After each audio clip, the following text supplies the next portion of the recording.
Hi, this is the U7K Q from Hisense. So, is it any good?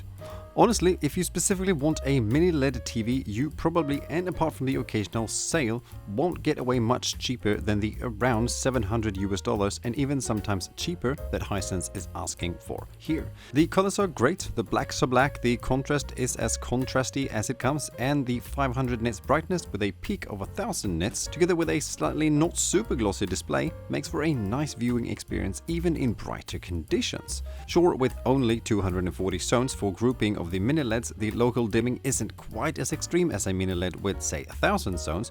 Despite that though, the TV actually has surprisingly few annoyances when it comes to blooming and such. With two HDMI 2.1 ports and support for variable refresh rate up to 144Hz and a nice automatic switching of HDR and not HDR modes, the TV is also fantastic for gaming, whether it's older game systems or newer ones where the TV really gets to shine, especially with the variable refresh rate. The only issues here is with upscaling, where the content is lower than 1080p, where the results can sometimes feel a little bit subpar and blocky. The design of the TV is perfectly decent, so is the stand and the unpacking process. Even the sound is for once actually not terrible, at least not in the lower and mid volumes, where the total of 40 watts of air vibrating thingies leaves a quite pleasant listening experience. Don't expect anything fantastic, but at least the TV is better than a lot of others when it comes to clarity, which is really nice in my book. So what's not nice then? Well, one, maybe two things. First, Hisense uses its own operating system called Vida, which is actually not terrible looking at you, Samsung. However, it does lack a bit of app support compared to, for example, Google TV, and I also find the settings menu to sometimes be a few too many button presses away. Other than that, the Vida operating system is actually surprisingly snappy to use.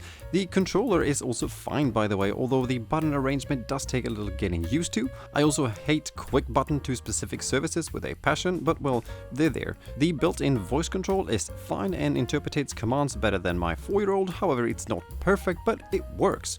The other thing though that unfortunately isn't completely perfect are the viewing angles.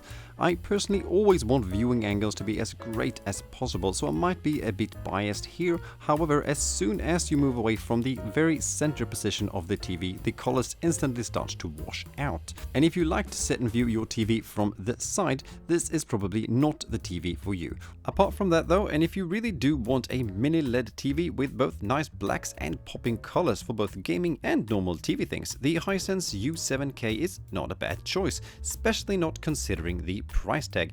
But before we buy, just make sure that you are okay with the slightly narrow viewing angles. And those are my thoughts on the Hisense U7K. Please share any thoughts or questions in the comments below and I'll do my best to answer them. Thank you for watching, have a nice day, bye!